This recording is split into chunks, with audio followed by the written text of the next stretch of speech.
e un pochino anche emozionato di essere qua davanti a voi a parlarvi della brigata. Per me è un grande onore poter essere un rappresentante dell'istituzione che viene davanti a questo auditorio, e per questo mi è stato chiesto di fare un intervento storico, e io vorrei fare questo intervento storico parlando del futuro, cioè parlando ai ragazzi che sono qua presenti.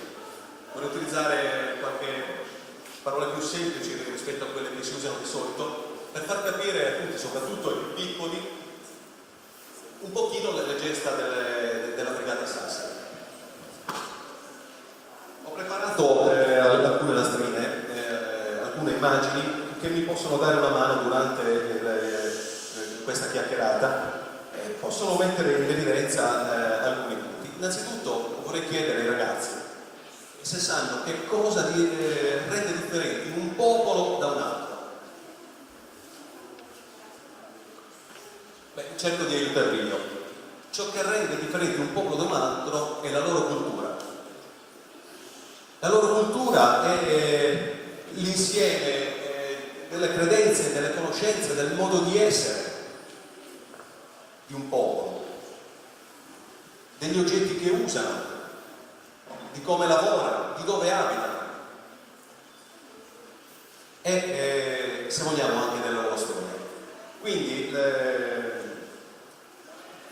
vorrei mandare due messaggi. Il primo è questo: la Brigata Sassari era una brigata prevalentemente formata da sardi. È stata costituita all'inizio del secondo conflitto mondiale, è stata costituita il 1° marzo del 1915, quindi tra un pochino compiremo un secolo di vita, celebreremo il secolo di vita.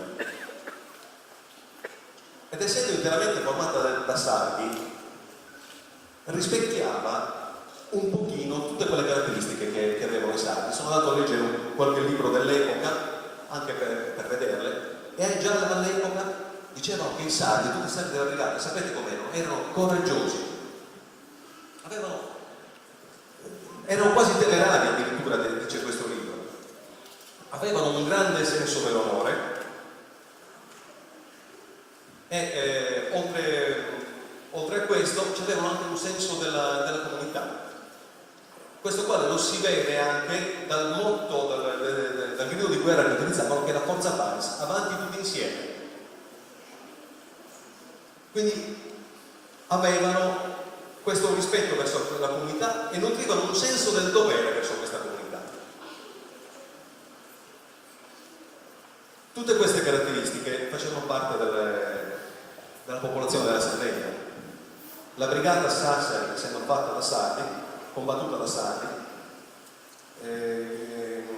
i sardi hanno combattuto questa guerra, hanno fatto sì che in molte famiglie della Sardegna ci fosse un combattente e addirittura un caduto della brigata. Quindi è abbastanza facile dire che la storia della brigata è una parte della storia della Sardegna, una parte della cultura della Sardegna.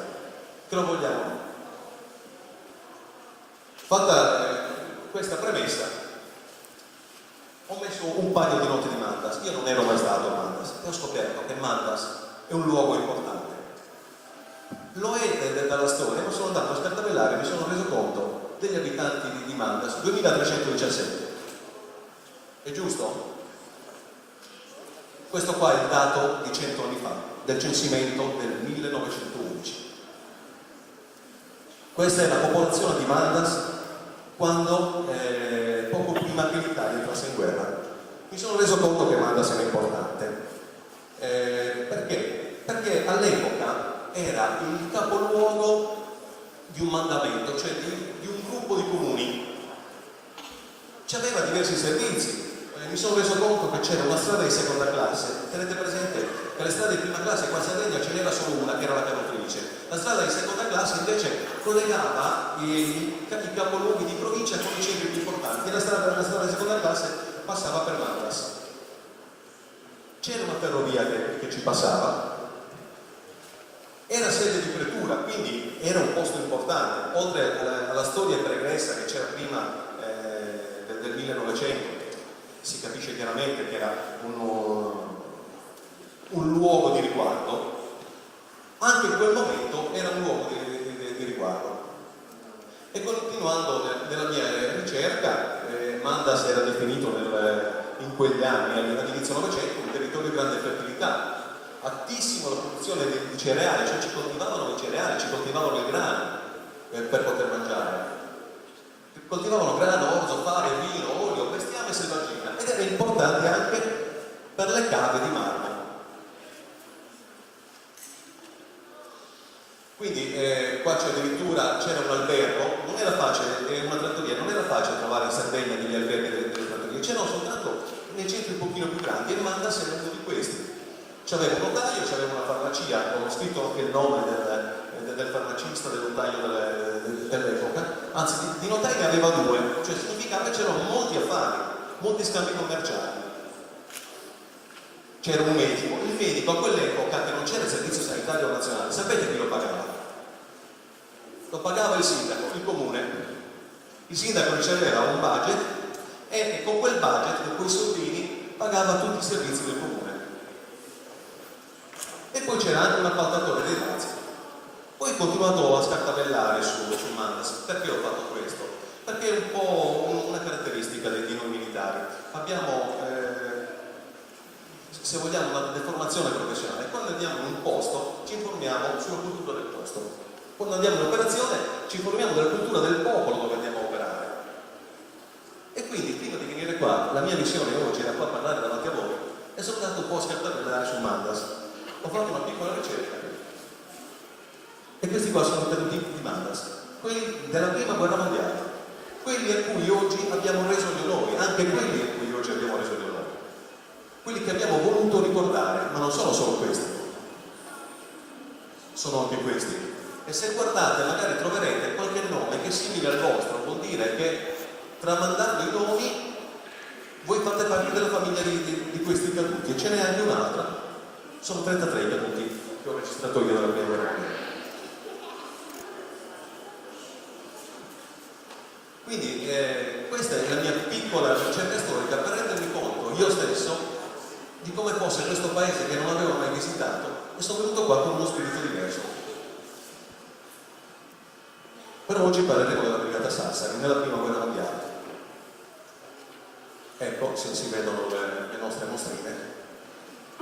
La Brigata Sassari, vi stavo dicendo, ha una storia recente. Prima del primo conflitto mondiale, della Grande Guerra, la Brigata Sassari non esisteva. Non esisteva perché non faceva parte dell'esercito permanente. Quando la Grande Guerra si stava avvicinando e si sono visti questi venti di guerra, si pensava che anche l'Italia dovesse essere coinvolta in un conflitto mondiale. Che cos'è avvenuto? Che tutti i reggimenti dell'esercito permanente, quello che contava allora il Regno d'Italia, non bastavano. Allora bisognava formare degli altri reggimenti, cioè servivano degli altri combattenti. Per questo motivo costituivano dei reggimenti nuovi con le persone che avevano già fatto il servizio militare. Questi reggimenti, in particolare il 151esimo e il 152esimo, sono stati formati in Sardegna, a Tempio Pausani e a Sinai, il 1 marzo del 1915. Quindi sono stati richiamati tutti i sardi che avevano già fatto il servizio militare e sono stati raggruppati in questi reggimenti. Inizia così la nostra avventura, l'avventura della Brigata Sassari. Eccoli qua, li vedete che sono arrivati in una caserma, li vedete che sono tutti in costume, hanno tutti il costume sardo, allora si usava tantissimo il costume sardo. I vestiti normali alla continentale, come si suol dire, li usavano soltanto in città o in alcune zone della Sardegna che avevano più scambi commerciali con il resto dell'Italia. E questa è com'è la Brigata Sassari, un piccolo schemino, però vi dico che erano circa 6.000 uomini, ogni reggimento ne aveva circa 3.000, erano formati da due reggimenti, 151 e 152, e ogni reggimento era formato da battaglioni, ogni battaglione da compagnie. Giusto per capire. Ci siamo costituiti, la Brigata Sassari si è costituita, poi che cosa hanno fatto? Si sono addestrati un po' in Sardegna, in queste aree addestrative che c'erano a Tempio e a Sinai, poi hanno preso il piroscafo, che erano delle navi a vapore. Alcuni sono partiti da Porto Torres e altri sono partiti da Cagliari. Il 152 è partito quasi tutto da Porto Torres. Il 151 è partito da Cagliari assieme ad un battaglione del 152. Una parte è andata a Napoli, una parte a Civitavecchia e poi si sono dati appuntamento a Roma, dove hanno fatto qualcosa e sono partiti per Calcinato per completare il loro addestramento. Calcinato è un paese vicino Pesce.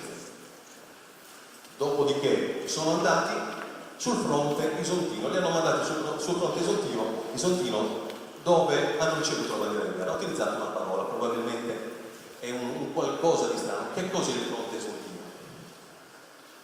Beh, proviamo a capire. Questo è un disegno del Nord Italia, dove è stata combattuta la prima guerra mondiale. Gli italiani hanno dichiarato che era l'Austria e dovevano andare a suonarle all'austriaco. Non vi parlo delle motivazioni, quelle magari ve le racconteranno i vostri insegnanti. Vorrei parlarvi però delle gesta eroiche di questa brigata. Che cos'è che rendeva tutto il discorso difficile? Sì, qua sembra facile. Vi faccio vedere alcune cose. Qua c'è un fiume che si chiama Isonzo e qua c'è un altro fiume molto importante che si chiama Piave e ci serviranno un pochino per delimitare dove è venuta questo conflitto. Adesso facciamo una piccola riflessione. Quando voi bambini e voi ragazzi giocate a casa o giocavate, chi è un pochino più grande, e c'era vostro fratello maggiore che vi stava inseguendo perché ve le doveva suonare, che cosa facevate per difendervi? Magari passavate dietro il tavolo e utilizzavate il tavolo come ostacolo per evitare che vostro fratello ve le potesse suonare. Beh, gli austriaci hanno fatto la stessa cosa. Gli austriaci avevano già paura da prima che gli italiani potevano dichiarare di guerra e gliele potessero suonare. Allora che cosa hanno fatto? Sono stati furbi, si sono messi dietro un tavolo grande che è formato da queste montagne e dal fiume Isonzo, in maniera tale che il soldato italiano che andava in attacco potesse avere tutte le difficoltà possibili. Il soldato italiano che cosa doveva fare? L'unica strada per il soldato italiano per andare contro l'Austria era passare di qua, perché se non poteva passare da altre parti perché le montagne erano così alte che non conveniva. Quindi l'unico punto per raggiungere l'Austria, per raggiungere Vienna era qua. Però c'erano tutti questi ostacoli.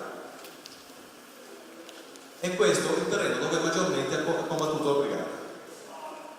I primi combattimenti infatti sono avvenuti qua. C'erano dei boschi, si chiamavano delle colline, il bosco Cappuccio, bosco Lance e bosco Triangolare. Successivamente c'erano delle altre trincee. Ecco, questo è lo schema di una manovra. Vedete, la brigata Sassari attacca questi boschi, ma sicuramente questa foto non rende l'idea. Ecco la foto che rende l'idea.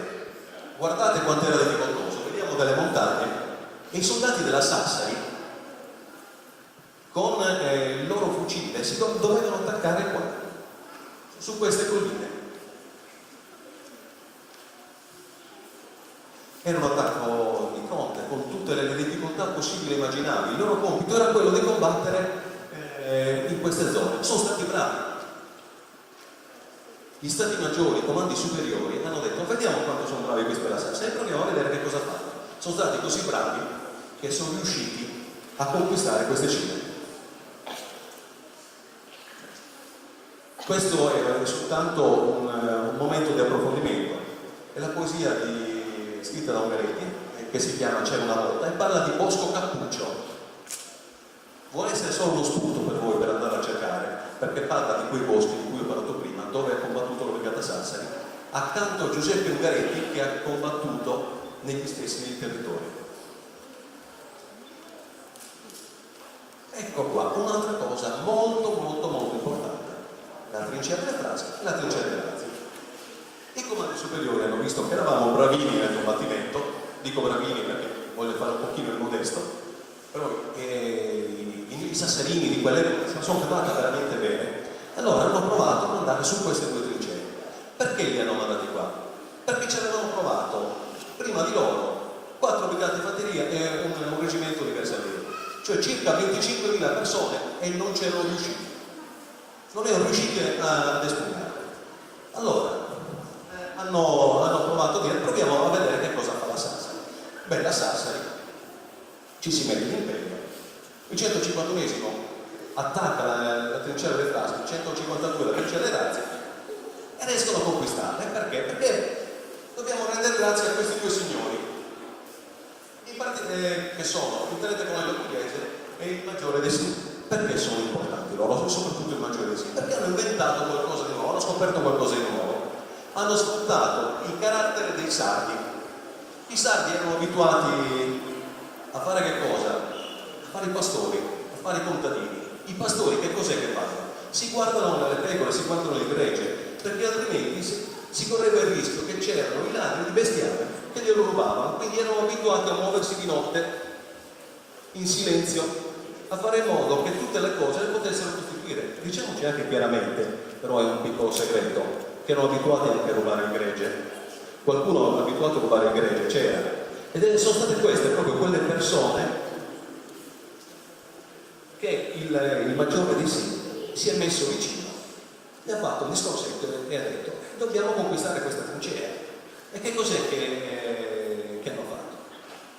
Hanno utilizzato delle metodologie da forze speciali. Arrivavano di notte, nel silenzio. Normalmente prima di un attacco si bombardava con l'artiglieria, si sparava sul nemico. Ma sono arrivati senza sparare sul nemico. Riuscivano a farsi strada di nascosto, proprio bravissimi, attraverso il filo spinato, irrompevano nella trincea e utilizzavano il combattimento corpo a corpo. Cioè andavano addirittura col coltello a cercare il nemico austriaco. Il combattimento corpo a corpo faceva un po' paura al nemico austriaco. Tant'è vero che non lo gradiva, loro erano abituati, vivendo nei boschi, anche ad andare a caccia nei boschi, quindi a sparare alle lunghe distanze, ma non erano abituati a combattere da vicino. Ed è una cosa che ha talmente tanto impressionato gli austriaci da far chiamare i fanti della Sassari, sapete come? Nessuno mi aiuta. Come si chiama la canzone che avete sentito prima? L'inno della Sassari. Demonios. Quindi gli austriaci chiamavano diavoli i fanti della Sassari. Perché? Perché attaccavano in maniera feroce, all'improvviso. Loro non se lo aspettavano, poi si trovavano il sardo col coltello accanto che gli sorrideva non proprio, però succedeva questo. E avevano molta paura, quindi diceva: arrivano i diavoli. Però i diavoli magari ce ne potevano anche essere altri.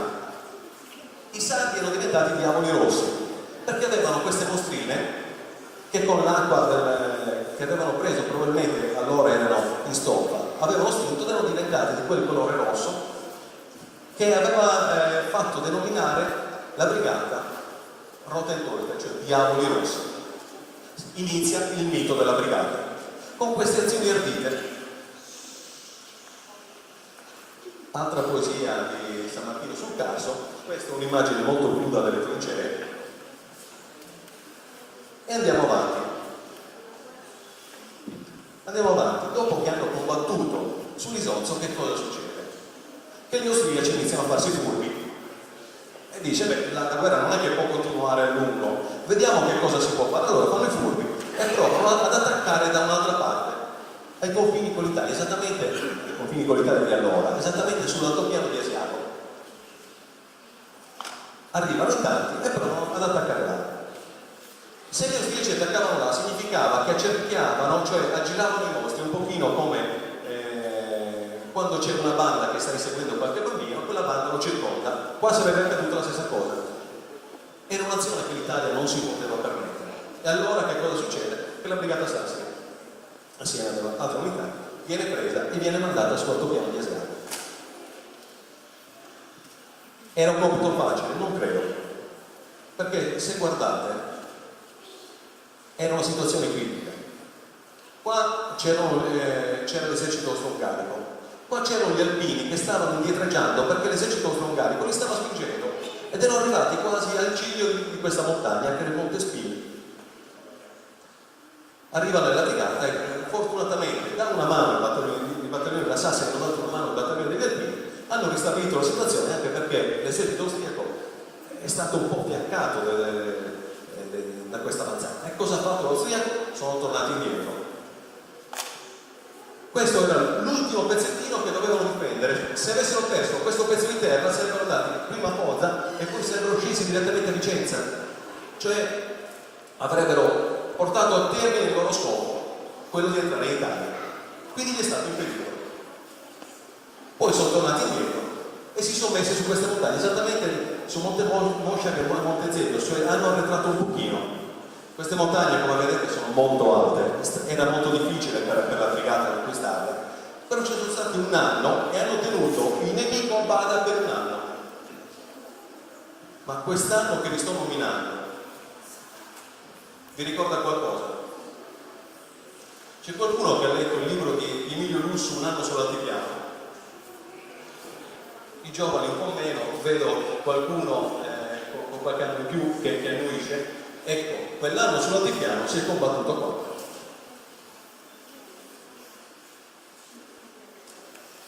Dall'altipiano un'altra emergenza. La Sassari serviva di nuovo sul fronte dell'Isonzo, dove ricaricano di nuovo sul treno, ricaricano sul camion, un po' a piedi, e raggiungono di nuovo l'Isonzo, esattamente l'altopiano della Valsizza. Perché? Perché dopo 3 anni di guerra l'Italia era stupida, bisogna fare qualcosa per riuscire ad andare oltre, cercare di vincere la guerra. Allora proviamo ad attaccare qua tutti in massa sull'altopiano della Valsizza, e ci stavano anche riuscendo. Ecco, questa è una foto aerea dell'altopiano della Valsizza. Ci mettiamo delle quote dove hanno attaccato 151, 152, e qua, anche qua, hanno avuto successo. Prima avevano fermato l'austriaco, qua sono riusciti a occupare, a conquistare queste cime, cioè a sottrarle agli austriaci. Ma qua c'è un'altra storiella che voglio raccontare, è uno tra i più grossi miti della brigata Sassari. Questo signore qua, lo conoscete? Quanto dista Quasila da Mandas? Quanti chilometri dista? 15 chilometri. Questo signore che vedete qua è un signore di Quasila. Sapete come si chiama? Raimondo Cini. Era classe 1889, nato nel 1889. Era alto 1,57 e mezzo. Non era molto alto, era un pochino l'età media dei sardi di allora. Che cos'è che ha fatto? È andato da solo, servivano delle informazioni su questa zona e per non sbagliare ha catturato da solo 4 austriaci. Gliel'ha portati al comando, no, il comando forse sono un po' pochi, ci servirebbe qualcos'altro, magari un ufficiale. E lui ha fatto un discorso molto semplice, ha detto: se mi date qualche altra persona di cui io mi fido, vado e ve lo porto. È andato qua in zona, sapete cosa ha fatto?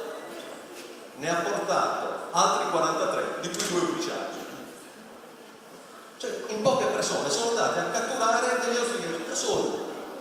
Ma siccome questo non bastava per rendere il valore di questo mito, è stato pure sparato, ha ricevuto un colpo di pistola in quel caso. Lui ha avuto la meglio, ha catturato tutti e se ne è portati dietro seppur ferito.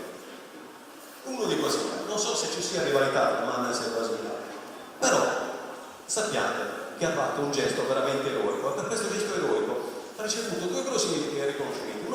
Un riconoscimento da parte dello Stato, gli ha dato una medaglia d'oro ancora vivo, perché generalmente le medaglie d'oro spesso le danno le morti. A lui l'ha dato ancora vivo. Il secondo riconoscimento che ha avuto è che ne ho dedicato sulla pagina Facebook di allora. Sapete cos'è la pagina Facebook di allora? La Domenica del Corriere. Gli hanno dedicato un'immagine di lui che compie questa azione. La Domenica del Corriere era un giornale importantissimo che lo leggevano tutti gli italiani, serviva per avere qualche immagine dalla guerra, rendersi conto di come andava la guerra. Le disegnava un signore che si chiamava Chiver Beltrame, un grande disegnatore di allora. Quindi dall'altopiano della Valsizza passiamo, ce ne torniamo un pochino indietro, perché sapete, non si poteva stare sempre sul fronte, si stava normalmente una ventina di giorni sul fronte, poi si tornava indietro, un po' più indietro, non più in prima linea, ma nelle retrovie per recarsi direttamente. La Sassari è tornata un pochino indietro, si stava recando al limite, quando a un certo momento gli austriaci riescono a fare ciò che noi fino a quel momento non siamo riusciti, riescono a penetrare in territorio italiano. Gli italiani si spaventano, erano paurosamente atterriti dalla possibilità di essere circondati. Vanno un po' tutti nel pallone, c'era un po' di caos e iniziano a ritirarsi indietro gli italiani. E si ritirano nel caos sino a quest'altro fiume. Questo è stato il tavolo nel quale si sono messi dietro gli italiani, che è il fiume Piave. mentre buona parte dell'esercito italiano rientrava un po' nel caos, la Sassari è rientrata con ordine. Cioè i soldati non si sono fatti prendere da questa situazione, sono stati freddi, lucidi, addirittura hanno aiutato gli altri, hanno ricevuto compiti di aiutare gli altri nell'attraversamento dei fiumi e in questa manovra che si chiama ritirata.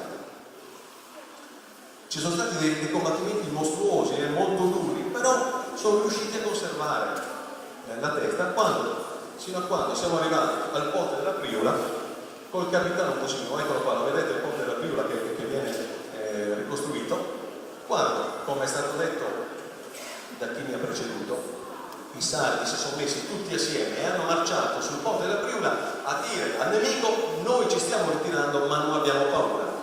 È emerso questo orgoglio sardo che li ha fatti marciare nonostante ci fosse il fuoco nemico, il nemico era dietro che spingeva, e questi qua, facendo finta di niente, hanno attraversato questo ponte. Il capitano Cosimo, Giuseppe Cosimo di Tiesi.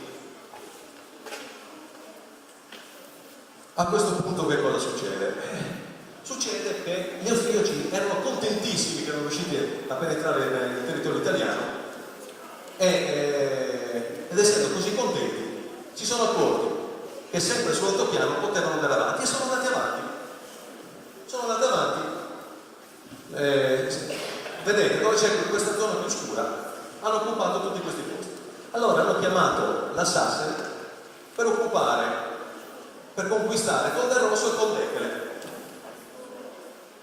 Sono intervenuti là e riescono a conquistare, però lo cedono, lo riconquistano, lo cedono. A un certo momento lo riconquistano un'altra volta. L'austriaco, che era veramente cattivo, veramente atterrito in questa situazione, perché dice hanno vinto altre parti, devono vincere anche qua, spinge la Sassari, soprattutto il 151 qua, in questa zona qui. Il 151esimo, a forza di tanto combattere, alla fine finisce le munizioni. Agli austriaci non gli sembra vero, grida di contentezza degli austriaci. Il 151 si smarrisce un attimo con queste grida di contentezza, loro senza munizioni e non sapevano più che cosa fare. Un attimo di esitazione, dopodiché si sente un grido, si urla avanti Sardegna e tutti poi rispondono forza Paris e partono tutti all'attacco pur senza munizioni con la baionetta contro questo nemico austriaco che calzava. Gli austriaci hanno avuto una sorpresa, non si aspettavano una cosa del genere. Improvvisamente hanno capito che c'era qualcosa che non andava, non si sono resi conto della situazione e hanno iniziato a tornare indietro. Hanno di nuovo ceduto quel terreno che avevano occupato con tanti sacrifici, grazie a questa volontà dei sardi che, spinti dalla disperazione, si erano resi conto, erano consapevoli che se avessero ceduto tutti i sacrifici fatti fino allora sarebbero stati vani, non sarebbero serviti. E quindi il nemico austriaco è tornato indietro. Ecco, qua si vede proprio l'arretramento. Allora, i sassarini, cioè i soldati della Sassari, entrano a Vicenza il 3 febbraio del 1918. Quella battaglia di prima era avvenuta il 28 di gennaio.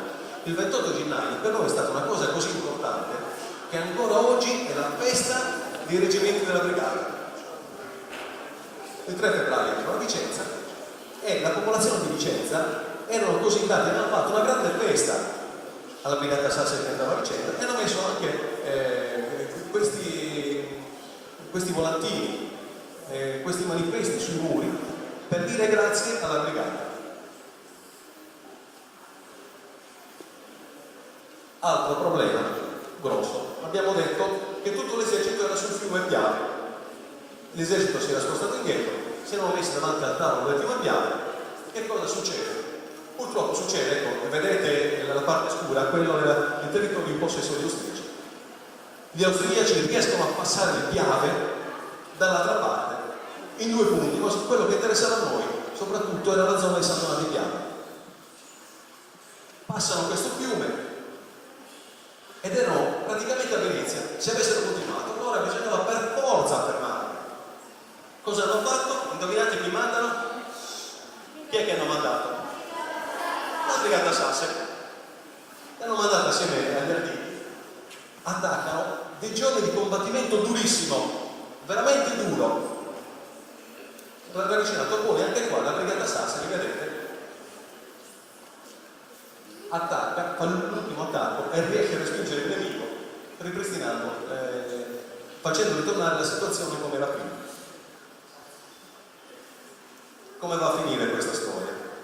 Va a finire che poi c'è stata la vittoria dell'Italia con Vittorio Veneto, la brigata ha preso parte all'ultima battaglia di Vittorio Veneto, ha liberato Conegliano, è arrivata quasi sino a Caporetto, nella zona di Caporetto. Queste cose avete visto tutti assieme, tutti insieme, proprio perché